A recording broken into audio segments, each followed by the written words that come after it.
चक्रवृद्धि ब्याज।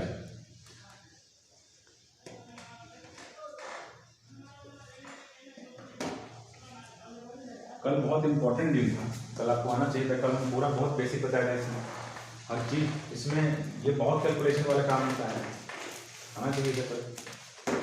अब देखिए चक्रवृद्धि ब्याज में कल हम लोग पढ़े थे किसके बारे में, ठीक है, मल्टीप्लाइंग फैक्टर से कैसे रेट निकालते हैं। मल्टीप्लाइंग फैक्टर से सीआई कैसे निकालते हैं। तो सीआई कैसे निकालते हैं, ठीक। अब इसका कुछ ना कुछ क्या है, अब ये तो हम लोग सीखे थे कि भाई इसमें जो है सीआई निकाल सकते हैं और क्या निकाल सकते हैं, सीआई से का डिफरेंस निकाल सकते हैं, ठीक। और लेकिन एक चीज इसमें भी ये भी है कि अगर मान लो अगर हमको चाहिए कि जैसे हम 3.5 साल का निकाल ले सीआई, ठीक, 2.5 साल का निकाल ले या फिर 1.5 साल का निकाल ले, तो हम इससे नहीं निकाल पाएंगे इस विधि से। इस विधि से हम केवल जो है कि या तो पूरा कंप्लीट ईयर होना चाहिए, मतलब पूरा संपूर्ण साल होना चाहिए, कंप्लीट ईयर का ही निकाल सकते हैं, मतलब 1 साल 2 साल 3 साल 4 साल 5 साल का निकाल सकते हैं। ये नहीं कि हम अगर हम सोचेंगे किसको कि स्केचेस के 3.5 साल का या फिर 1.5 साल का निकालने लगे, 1.5 साल, ठीक है, तो इस तरह से नहीं निकाल पाएंगे हम। ये चीज था। और दूसरी चीज किसमें क्या कर सकते हैं, हम फास्ट निकाल सकते हैं, ये सब हम लोग सीखे थे। अब मल्टीप्लाइंग फैक्टर अगर था तो 1 साल के लिए कैसे होता था, इसमें देखिए ये चीज चलता है, ये अगर 1 साल है, ठीक है, तो इसमें अगर हम 11 करते हैं तो ये पहला वाला क्या होता है, 1 साल के लिए मल्टीप्लाइंग फैक्टर क्या बनता है, 1 बनता है। जबकि दूसरे साल के लिए क्या बनेगा, 1 और इन दोनों को जोड़ देंगे कितना हो जाएगा 2 और यहाँ कितना आ जाएगा 1 आ जाएगा। तीसरे साल के लिए फिर कितना बन जाएगा 1, इन दोनों को जोड़ देंगे कितना हो जाएगा 3 और इन दोनों को जोड़ देंगे कितना हो जाएगा 3 और इसको जोड़ देंगे कितना हो जाएगा 1।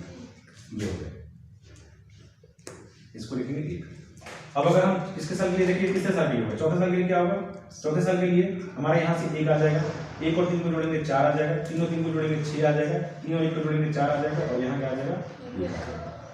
पांचवें साल के लिए हमको करना होगा, क्या करेंगे, यहाँ 1 आ जाएगा, यहाँ पे देखेंगे कितना, यहाँ पे 4 और 1 को जोड़ेंगे 5 आ जाएगा, 6 और 4 को जोड़ेंगे कितना आ जाएगा 10 हो जाएगा, 6 4 को जोड़ेंगे 10 हो जाएगा और 4 और 1 को जोड़ेंगे कितना 5 और यहाँ कितना आ जाएगा 1 आ जाएगा। ये पांचवें साल के लिए है। ऐसे भी निकाल सकते हैं, मतलब मल्टीप्लाइंग फैक्टर हम ऐसे भी निकाल सकते हैं कि यहाँ पे क्या है, जैसे कल करवा रहे थे ना कि कैसे आ रहा है 1 2 1 तो ऐसे भी सोच सकते हैं। ये ऐसे याद रखने का तरीका भी है तो थोड़ा सा, कल भी जो बताया था वो भी सही तरीका था। सर हमको लगा ये तो 11 का क्यूब है। हाँ बस वही चीज होगा, 11 11 का बुरा होता जा रहा है, 11 का स्क्वायर, ठीक है, 11 की पावर 5 है, ठीक है, इस तरह से 11 की पावर 4 हो गया, 11 की पावर 3 हो गया, 11 की पावर 2 हो गया, इस तरह से। ट्रिकी तो है, हाँ, अगर क्यों याद नहीं है तो लिखते जाओ, जोड़ते जाओ, हो जाएगा, ठीक है। तो नहीं केवल 11 नहीं काम करेगा, ये हाँ सिर्फ 11 में काम, 11 नहीं काम करेगा, तो इस तरह से याद रखिए इसको बस। क्योंकि अगर जैसे यहाँ पे क्या है, अगर हमने दिया कि रेट हमारा कितना है, अगर हमने दे दिया आपको कि रेट हमारी 20% है, ठीक, और टाइम कितना है, टाइम कितना है 2 साल,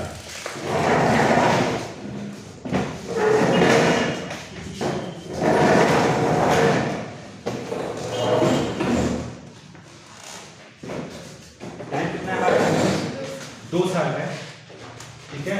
और हमें कंपाउंड, ये क्या जो ब्याज हमारा कैसे सीमित हो रहा है, कंपाउंड इंटरेस्ट हो रहा है और हमें निकालना है, कैसे निकालेंगे हम इसमें, तो अगर 20% है तो 20% तो बस ठीक है, यानी कितना करेंगे यहाँ पे, इससे में कर लेंगे 2 का गुणा, इसमें कर लेंगे 1 का गुणा। अब ये जो पूरा हमारा है ये क्या है, एसआई है कि नहीं, ये जो है हमारा ये आएगा, ये क्या है सीआई और एसआई का अंतर, ठीक है, कितना हो जाएगा 1 हो जाएगा यहाँ। और ये पूरा जो बनेगा हमारा क्या बनेगा, ये सीआई, ये कहानी था। अब डायरेक्ट करने के लिए ये मतलब सबसे बेस्ट तरीका हो जाएगा, सीधे सीधे देखें। अब देखो इतना तो लिखना पड़ेगा, 5 यहाँ 2 गुणा करा देंगे, यहाँ पे 1 गुणा करा देंगे, बस निकल गया, बहुत आराम से निकल जाएगा, ठीक है। तो इस तरह से कल था, ये चीज था। अब इसके बाद जैसे कि अगर क्वेश्चन है इसमें रेट कितना है हमारे पास, रेट है 15%, टाइम है आपका 2 साल, और आपको निकालना है चक्रवृद्धि ब्याज, साधारण ब्याज और CISI का अंतर। ठीक है, तो दोनों कैसे, दोनों मेथड से, एक तो ट्री मेथड जो काम में हम लोग करते लाते थे, एक तो कौन सा जो भी पढ़े मल्टीप्लाइंग फैक्टर। ठीक है, दोनों से करिए। और एक और दे देते हैं, R बराबर कर दिया है, R बराबर दिया 16 सही 2/3%, P दिया है 4320 और हमें निकालना क्या है CISI और CISI का डिफरेंस। चलिए, CI चक्रवृद्धि ब्याज है और SI जो है साधारण ब्याज है। तो आपको चक्रवृद्धि ब्याज और साधारण ब्याज का अंतर निकालना है।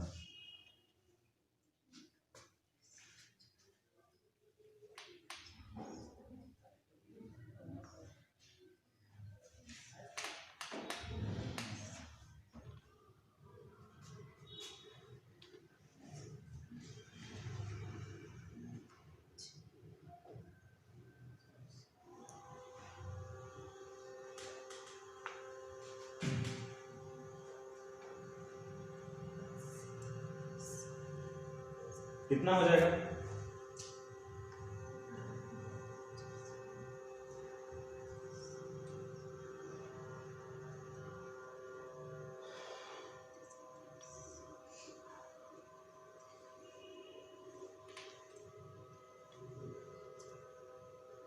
आया?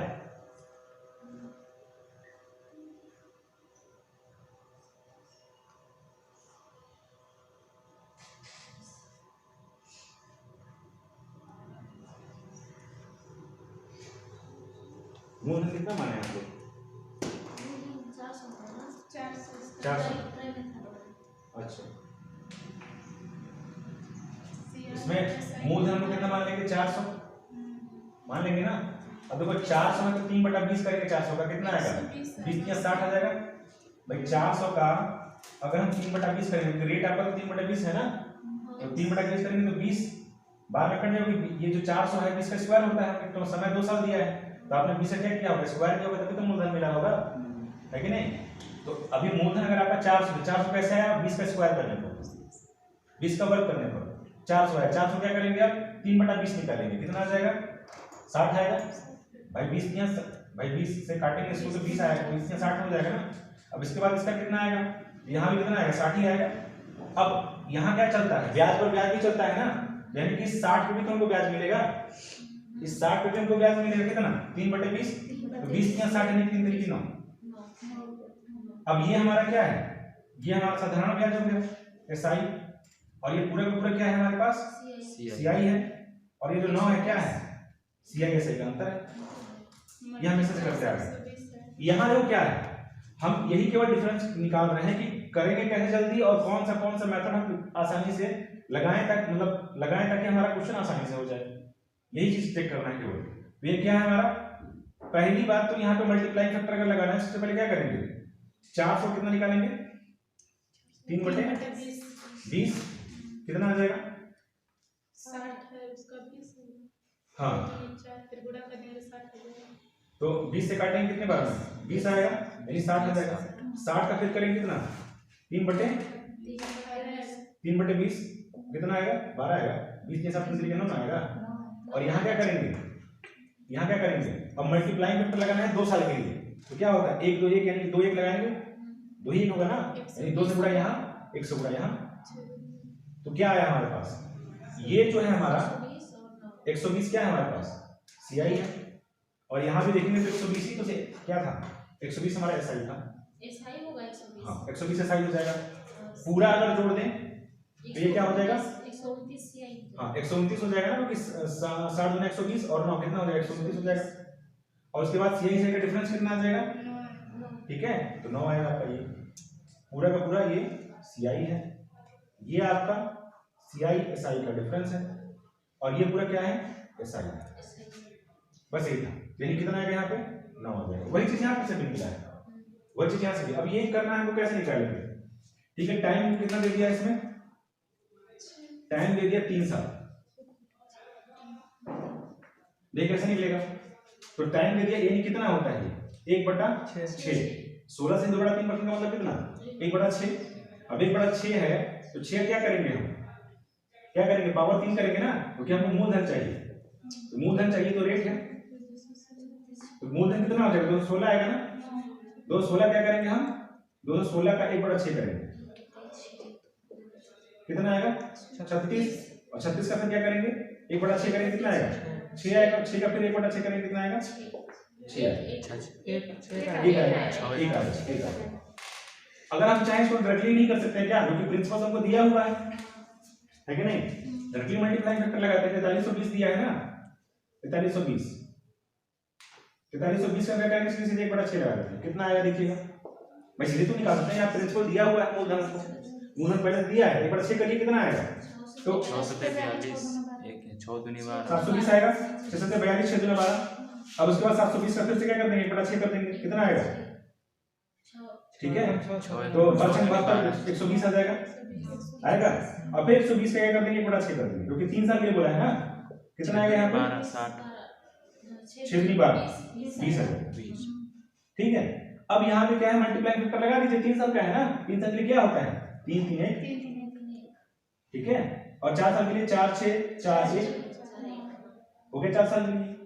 तो बस इतना याद रखना है 3 3 1 लगा दीजिए। अब ये क्या है हमारा, यही तो एसआई है, तो निकाल लो कितना हो जाएगा 3 दूना 6 और 3 7 21 160 रुपए हमारा क्या है एसआई हो गया। ब्याज अगर केवल साधारण ब्याज होता तो टोटल अगर हमको जोड़ना है कितना कर देंगे।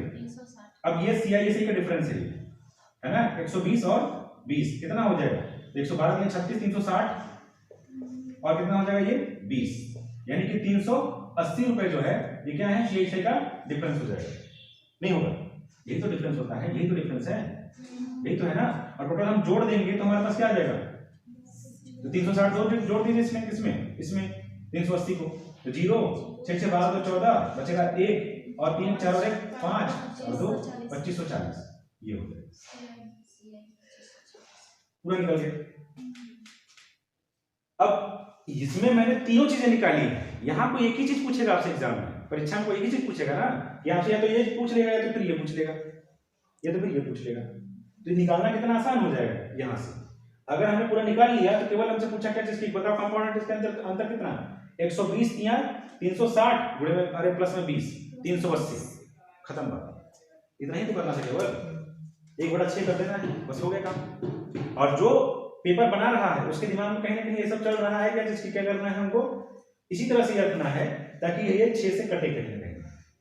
वो 6 से काटने वाला ही चीज रखेगा, ऐसा नहीं रखेगा जिससे कटे ही ना, क्योंकि वो भी जान रहा है कि बच्चा फिर कंफ्यूज होगा वो कितना कैलकुलेशन करेगा। एक तो खुद ही इतना कैलकुलेशन होता है, जो इतना जानेगा वही तो करेगा। तो ये सब पहले से सेट रहता है। और कल भी बता रहे थे, कल भी क्या चीज, कल तो ऐसा कर रहे थे कि ये बनाने के बाद में प्रिंसिपल दे देते थे कि बताइए इसका अब कितना हो जाएगा मूलधन। तो वो लोग ऐसे ही करते हैं, ऐसे धीरे धीरे बनाते हैं अपना पूरा। ठीक है, बस यही है, नोट कर लीजिए। देखिए अब अगर एक क्वेश्चन है जिसमें हमने दे दिया कि रेट ऑफ इंटरेस्ट जो है वो है 12.5%, टाइम जो है 4 साल है, ठीक है। किस पे कंपाउंड इंटरेस्ट पर ब्याज संयोजित हो रहा है, ठीक। तो हमें बताना है आपको सीआई बताइए और सीआईएसआई का अंतर बता दीजिए और आप हमें बता दीजिए केवल कितना एसआई बता दीजिए। अब ध्यान से देखिएगा इसको कैसे करेंगे। 4 साल दिया है, 4 साल में बहुत दिक्कत हो जाता है। 4 साल में तो मतलब क्या क्या नहीं करना पड़ेगा। अब जैसे यहाँ पे कितना है 12.5% दिया है ना 1/8। प्रिंसिपल कितना मानेंगे हम 8 के पावर कितना 4 लिख लीजिए बस ठीक ना। अब देखिएगा अब पहले साल के लिए निकालना है तो 8/4 कितना करेंगे हम 1/8 ना करते थे। यहाँ कितना आएगा 8 पावर 3 एक तो कट गया, फिर 8 पावर 3 कितना करेंगे 1/8 कितना आएगा 8 का स्क्वायर आएगा। अरे पूरा लिखे नहीं हम पावर में लिख दिए हैं। एक तो यहाँ 4 पावर में था ना 8 से भाग देंगे तो एक तो चला जाएगा 3 तो बचेगा ना हमारे पास, क्योंकि ये 8 गुणे में 8 गुणे में 8 गुणे में 8 है इस तरह से। तो 8 से आप भाग देंगे तो 100 कट जाएगा, बस 8 की पावर 3 है तो बचेगा, यही बस बात है। तो हम पूरा लिखे क्यों, और आसान हो गया। अब कितना करना है, 8 का स्क्वायर गुणे में क्या कर देंगे 1/8 कर देंगे, कितना हो जाएगा 8, और 8 गुणे में कितना कर देंगे 1/8 कितना आ जाएगा 1, ठीक है 8 का 8, बस बात खत्म। अब इसके बाद क्या करना है, आपको मल्टीप्लाइंग फैक्टर लगाना है, पूरा करने के बाद ही मल्टीप्लाइंग फैक्टर लगाना है, क्या है 4 6 4 1, तो बस लगा दीजिए 4 6 4 1। अब जो जो पूछा है वो निकाल लीजिए, 512 गुणे में 4 करना है, ठीक है नहीं 512 गुणे, क्योंकि 8 का क्यूब कितना होता है 512, तो यानी कि 5 को 20 और 12 को 48 कितना हो जाएगा 496, 5 को 20 512 है ना, 512 गुणे में 4 यानी कि 5 को 20 यानी कि 2048 आएगा, 2048 आएगा, ठीक है। यहाँ कितना हो जाएगा 6 हो जाएगा, तो 6 से गुणा कराएंगे कितना आएगा 6 को 24, और हमारा एसआई तो निकल गया, एसआई निकल गया, ये आ गया। अब कितना हो जाएगा 6 को 24 और 6 का 36, 36 और 2 38, यहाँ कितना आ जाएगा 8 को 32, यहाँ कितना आ जाएगा 1 आएगा, बस जोड़ दीजिए सबको, कितना आ जाएगा। और हमको अगर कंपाउंड इंटरेस्ट केवल निकालना है, केवल अगर कंपाउंड से तो सबको जोड़ना पड़ेगा, सीआई से का डिफरेंस निकालना केवल इसको जोड़ देते हैं, कितना आ जाएगा देखिए 4 2 6 1 7 हो जाएगा, 4 2 6 1 7 8 3 11 का 1 हासिल बचेगा 1 और ये 4 3 1 4, ये क्या है ये आपका सीआई का डिफरेंस, ये पूरा ही तो होता है ना, ऊपर वाले को छोड़ दीजिए केवल, बाकी नीचे वाले को ले जो ये चक्रवृद्धि ब्याज और साधारण ब्याज का अंतर है। अगर इसी दर से 4 साल की साधारण ब्याज निकाला जाए और इसी दर से 4 साल की चक्रवृद्धि ब्याज निकाला जाए तो दोनों का अंतर कितना आएगा, यही कहानी है ना ये। तो 4 साल का कहाँ निकाल पाते थे, 4 साल निकालने में कौन कौन सा फार्मूला पता नहीं याद करवा देते थे, समझ में नहीं आता था, सब कुछ समझ में नहीं आता था, ये तरीका है। लेकिन यहाँ पे क्या है बहुत आसानी से निकाल सकते हैं, देखो कितना निकल गया 4 साल का निकल गया, 4 साल का दोनों का अंतर। अब यहाँ कितना है, यहाँ से देखेंगे कितना निकल जाएगा, हमारे पास टोटल निकालना है तो दोनों को जोड़ दीजिए, 8 साल कितना हो गया 15, 4 1 5 और 1 6 और 4 और कितना होगा 2, तो ये हो जाएगा 2465। अब ये सब अनुपात में, अब जो भी आदमी है जो इस क्वेश्चन को बनाएगा, ऐसा क्वेश्चन जो भी बनाएगा वो हमेशा याद रखिएगा, जो भी क्वेश्चन लेगा उसमें अगर आपको सीआई दे रहा है या फिर मूलधन दे रहा है तो हो सकता है कि वो इसके रेस्पेक्ट मिलेगा, इसके मल्टीपल मिलेगा, इससे गुणज मिलेगा, ताकि इससे कट जाए, हो सकता है इसका 3 गुना करके 2 बढ़ा कर दे देगा, बस हो गया। तो आपको फिर समझना है कि इससे कैसे क्या करें भाई, ये समझना है कि वहां पे कितना काटें, 1 अनुपात बराबर कितना ले आए, 1 अनुपात बराबर जहां निकल गया था आप सब निकाल सकते हैं इसमें से, यही तो है ना। अगर मान लीजिए उस दे रहा है यही से का डिफरेंस कितना है 41,700, तो 1 अनुपात बराबर कितना 100 है ना, अगर दे दिया वो सीआई का डिफरेंस कितना है, सीआई का डिफरेंस दे दिया कितना 41,700, तो किसके बराबर है 417 के बराबर है, 417 से काटेंगे तो 100 ना आएगा, हो सकता है इसका दुगना कर दे 834 दे दे, हो सकता है इसको दे दे कितना 834, इसका दुगना है। अगर सीआई का डिफरेंस है तो 834 बराबर कितना हो जाएगा 417 का, ये काटेंगे तो कितने बार में 2 बार में जाएगा 200, यानी 1 अनुपात बराबर कितना 200। हमें कितना निकालना है, हमें निकालना है ये चक्रवृद्धि ब्याज, ठीक है। तो 2400 कितना निकालेंगे हम 65, आराम से 2465 कर दिए, गुणे में 2 कर दिए और 2 से गुणा करा लीजिए, 2 5 10, 2 2 का 12 1 13, 2 चौको 8 और 1 9 और 2 गुना 4 4930 और डबल 0, कितना हमारा चक्रवृद्धि ब्याज आराम से। तो यही बस यही तरीका बस क्या करते हैं हम लोग अपनाते हैं, बस आराम से निकलता जाएगा। अब जैसे मान लीजिए देखो अभी तो हम लोग क्या करते थे, ये एक तरीका ये भी बताया था, क्या बताए थे कि मान लीजिए अगर दिया है आपको, अगर हम लोग दे दे रेट कितना दे दे 10%, टाइम दे कितना 2 साल, ठीक, और हम बोले 2 साल के बाद सीआई कितना होगा, कैसे निकालेंगे, और सीआई का डिफरेंस कितना होगा, सीआई का डिफरेंस कितना होगा। तो आप क्या करते थे 10 प्लस में 10 प्लस में 10 गुणे में 10 बटे में कितना हो जाता था 100 हो जाएगा ना, 0 0 कट जाएगा, कितना आएगा 20 और 21% डायरेक्टली ये क्या है, ये चक्रवृद्धि ब्याज होगा। अब मान लीजिए आपको दे दे कोई कि मूलधन कितना है तुम्हारा 2000 है, कहीं चक्रवृद्धि ब्याज निकालो तो 2000 से 21% नहीं निकालेंगे हम क्यों करने जाएंगे ये सब तरीका, अपना अपना तरीका है, हम सीधे से 10% जब दिया तो हमारे पास दिमाग है, हम निकाल लेंगे। अब बोले कि सीधे से डिफरेंस निकालिए, कितना का डिफरेंस है? एक का डिफरेंस है 1%, बस 1% आप उसको निकाल दीजिए। तो यानी कि क्या है यहाँ पे 21% जब निकालेंगे कितना आएगा? 0 0 कट जाएगा, 21 दूना 42 यानी 420। ये 420 हमारा क्या है? या चक्रवृद्धि ब्याज। हमसे बोले क्या निकालो कि हमसे अंतर निकालो, तो 2000 कितना 1% निकालना है बस, और 1% कितना आएगा? 2 0 कटेगा यानी कितना आएगा? 20 रुपया। आराम से हो गया। अब अगर यही चीज कितना दे दे, r बराबर दे दे हमको क्वेश्चन कि r बराबर 20% है, टाइम दे कितना? 2 साल।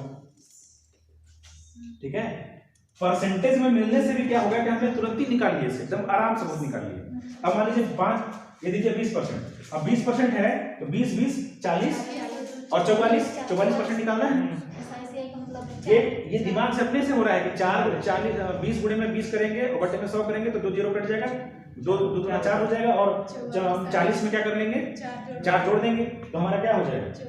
हमारा निकल जाएगा 44%। 2 साल का चक्रवृद्धि ब्याज करके, तो यहाँ पे 20 है, प्लस में क्या हो जाएगा? 20 गुणे में 20 हो जाएगा, बटे में कितना आ जाएगा? 100। ये कर बता चुके हैं, कितना आएगा? 44%। अब ये क्या है? ये डायरेक्टली सीआई बन गया है, परसेंटेज। ठीक है, यानी कि अगर आपको सीआई निकालना है और आपको दे दिया गया प्रिंसिपल कितना? 5000, प्रिंसिपल 5000, तो 5000 का निकाल दीजिए कितना? 44%। सीधे 44%। कितना हो जाएगा? तो 2 0 तो कट जाएगा यहाँ से। ठीक है, 5 को 20 और 5 को 20 और 2 22, कितना? 1 0 बच जाएगा, 2200। आपको बोल देंगे क्या चीज की निकालो, सीधे से निकालो क्या चीज? दोनों का अंतर निकालिए तो 4% का अंतर है, तो 4 से बस गुणा करा देते हैं यहाँ से, कितना हो जाएगा? 5 को 20 200 रुपया। ये तो है ना, 4% अगर रहा तो 4 बटे में 100 होता, 0 कट जाता। यहाँ पे कितना होगा? 5 को 20 हो जाएगा, यानी कि सीआई और एसआई का अंतर कितना आ जाएगा? 200। तो यानी कि 44% था तो हमारा इतना आया, 4% होता तो इतना आ जाता। तो बात ये है, अब ये भी कर सकते हैं कि हम इसी तरीके से देखिएगा परसेंटेज में भी हम क्या कर सकते हैं, इसको ला सकते हैं। कैसे देखते हैं इसको? अगर उतार लीजिए। अब अगर देखिए कि अगर 2 साल का मुझे डायरेक्टली परसेंटेज मिल जा रहा तो कितना अच्छा बात है, आराम से निकल जाता है। अब कोई बोल दे क्या चीज कि 30% का ब्याज दर है प्रति वर्ष और समय कितना है? 2 साल, तो आप क्या करेंगे? 30 30 60 और 3 3 की 9, यानी कितना निकाल सकते? सीधे 69% निकाल दीजिएगा, ठीक है नहीं? सीधे मतलब आपको कुछ करना ही नहीं है। 30% अगर ब्याज दर है तो आपको कुछ लगाना ही नहीं है, दिमाग में सोच लीजिए कितना? 30 30 60 और उधर 30 गुणे 30 बटे में 100, यानी कि कितना हो गया? 9। तो 60 और 9 कितना हो गया? 69% चीजें निकालिए, मूलधन का चक्रवृद्धि ब्याज निकाल गया हमारा। और सीधे आपको अगर क्या निकालना है, अब आपको अगर चक्रवृद्धि ब्याज और साधारण ब्याज का अंतर निकालना, सीधे 9% निकाल दीजिए, है कि नहीं? लेकिन 2 साल में ये हो पा रहा है, 3 साल में ऐसा चमत्कार नहीं हो पा रहा है। ठीक है, 3 साल में भी ऐसा चमत्कार हो, अगर है 3 साल में नहीं हो पाएगा, लेकिन अगर हम लोग चाहें तो हो सकता है। अभी मल्टीप्लाइंग फैक्टर सीखे हैं ना, देखते हैं, कोशिश करते हैं, शायद निकल जाए। तो अगर देखिए हमने क्या कर लिया, रेट मान लिया हमने कितना? रेट हमने मान लिया 20%। ठीक, टाइम हमने कह दिया कि 3 साल की है। ठीक, और ब्याज जो है किस पे संयोजित हो रहा है? ठीक है, चक्रवृद्धि ब्याज। अब हमको चूंकि परसेंटेज में चाहिए तो हम इसको नहीं छेड़ेंगे, इसको इसे हम 10 का 10 रहने देंगे। ठीक है, बस करेंगे हम ये कि 20% है तो 20% कितना निकाल देंगे हम? 1/5। 20% का भी 20% निकाल रहा है, तो 20% का 20% कितना? ये 1/5 के बराबर होता है ना। 1/5 निकालेंगे, 1/5 कितना आ जाएगा? 4% आ जाएगा। और जो 4 आएगा कि 3 साल के लिए निकाल रहे हैं, 3 साल के लिए निकाल रहे हैं ना, तो 4 का भी क्या करेंगे? 1/5% निकालेंगे, तो 4 का 1/5 कितना आएगा? अब यही सोचने वाली बात है, यही पे बस करने वाला। देखिए अब 1.25 नहीं, 4 यहाँ रहेगा, 5 यहाँ रहेगा। भाग जब नहीं जाता तो यहाँ दशमलव लगा देंगे, समझ में आया ना? जब भाग नहीं जाता दशमलव लगाते हैं, यहाँ कितना हो जाएगा? 0 लग जाएगा। 5 × 8 है 40। अब ये डायरेक्टली करना है, ये हम बार बार बताते नहीं रहेंगे ना, तो आपको बार बार लिखने का उतना समय है। 4/5, लेकिन आपको भाग में देना पड़ेगा ना, उसको आपको तोड़ना है। कितना हो जाएगा? ये हो जाएगा दशमलव का 8। कर लेंगे ना? अगर देखो, अगर दे दिया मैंने 2/5 तो दशमलव लगाएंगे, 5 को दशमलव का 4 हो जाएगा, है ना? तो इसे निकालना है बस। अगर कहीं लिखा हुआ तो दशमलव का 0 दो, तो फिर कैसे करते हैं? तो फिर कितना? तो दो लोग हैं। हाँ तब आएगा ये, क्योंकि दशमलव लगाएंगे तो फिर तो बढ़ेगा ही नहीं, ठीक है।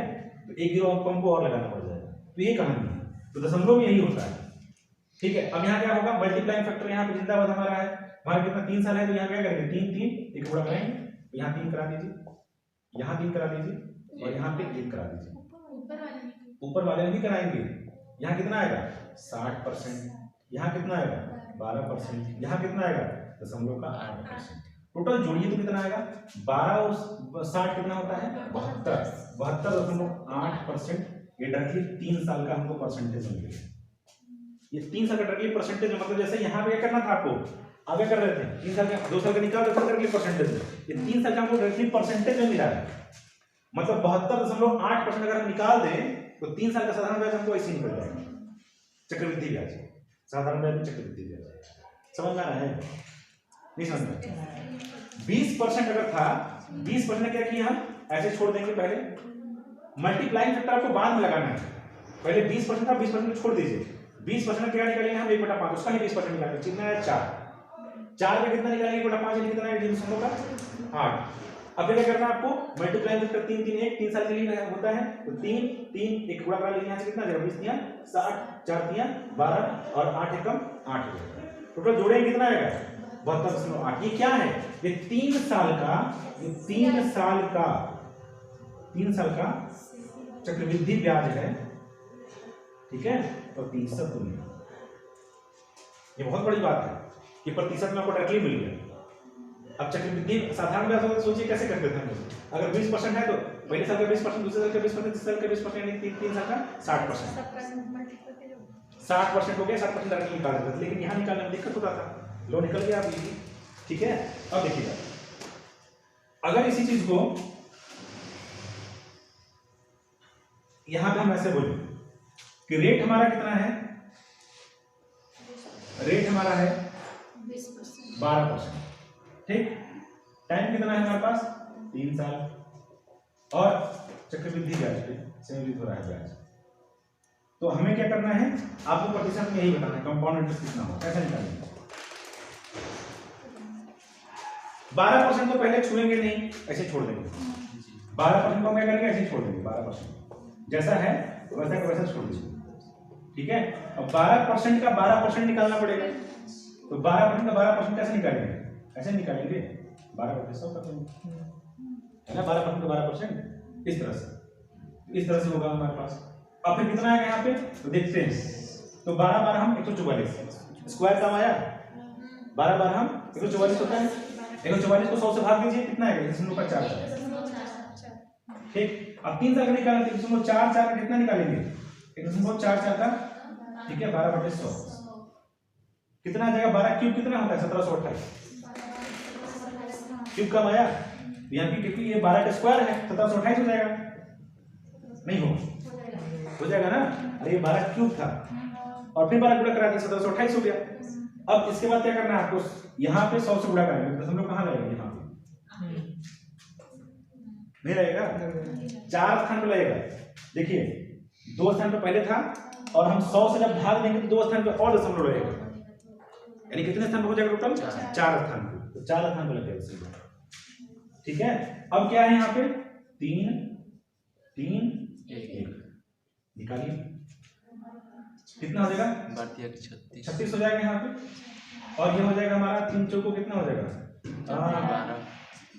3 चौको 12, थोड़ा सा अलर्ट होकर लिखिएगा, 3 चौको 12, ठीक है, 3 चौको 12 और 3 चौको 12 और 1 13 और 3 एकम 3 और 1 4, यानी कितना हो जाएगा ये 4.32 हो जाएगा। और ये पूरा का पूरा कितना है हमारे पास 1 7 2 8, ठीक है, बस जोड़ दीजिए, जोड़ने का मतलब ऐसे जोड़ते हैं। अब ये समझ लो ऊपर 0 0 है, कुछ नहीं, ठीक है, कितना हो गया 8 2 7 9 और कितना हो गया 4, ठीक है, यहाँ कितना आएगा 6 4 10 हो जाएगा 40, यानी टोटल कितना हो जाएगा 40 दशमलव, ठीक है, 4928% हो जाएगा। अगर हम टोटल सबको गुणा करा दें, सबको जोड़ दें, तो हमारा कितना 40.4928% आ जाएगा। ये प्रतिशत में डायरेक्टली अब जो भी एग्जामिनर देगा वो कहीं ना कहीं इस चीज को ध्यान में रखते हुए ही देता है, कहीं ना कहीं कट जाएगा, कहीं ना कहीं कटेगा जरूर, कहीं ना कहीं मल्टीप्लाई जरूर हो जाएगा, कुछ ना कुछ जरूर। ये तो हो सकता है दशमलव में ही है, ठीक है। चलिए नोट कर लीजिए, देखिए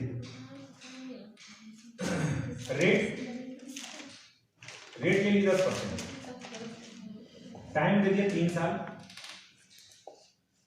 और चक्रवृद्धि ब्याज पे सेविंग हो रहा है हमारा ब्याज, तो आपको वही बताना है कंपाउंड इंटरेस्ट परसेंटेज में कितना है। यहां पे भी हम ले लिए रेट परसेंट, हम ले लिए कितना 5%, टाइम है 3 साल, और आपको निकालना है कैसे, और ब्याज जो है चक्रवृद्धि ब्याज पे संयोजित हो रहा है, और आपको वही सीआई निकालना है परसेंटेज में कितना है, बताइए।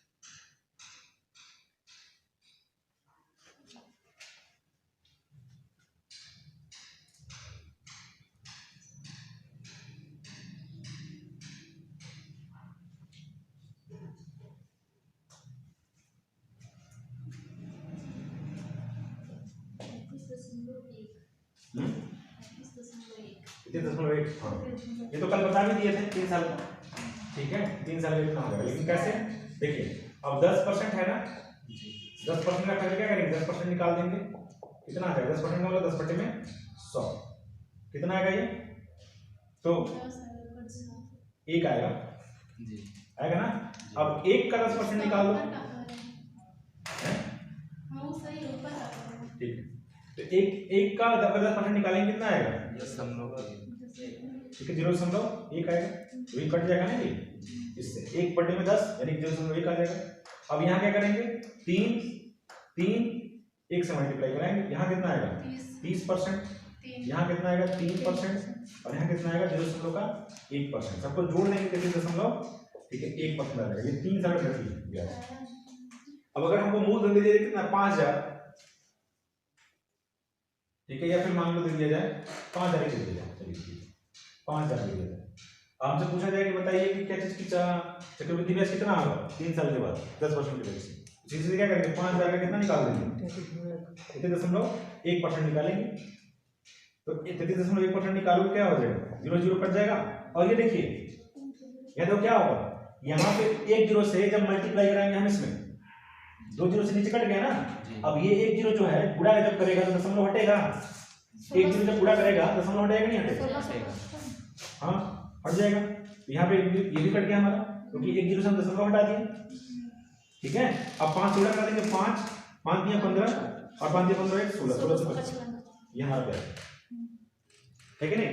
अब केवल इतना ही करना है, अब हम समझा रहे हैं सब कर रहे हैं, तब आपको इतना समय लगता है, लेकिन अगर आप खुद से एक बार अपने आप को ढालोगे और प्रैक्टिस करेंगे तो आपको समय नहीं लगेगा, ठीक है। अगर आप ढालिए इस तरह से क्वेश्चन करिए, आप फास्ट किस तरह से होता है, कौन सा विधि लगाना चाहिए, अरे अच्छा ये पूछ रहा है तो फटाक से ऐसे भी हो जाएगा, ठीक है। और वो करते करते ना, अब जैसे 40 50 क्वेश्चन 60 क्वेश्चन करते करते आपको खुद हो जाएगा माइंड मेकअप कि अरे इस तरह से करना है।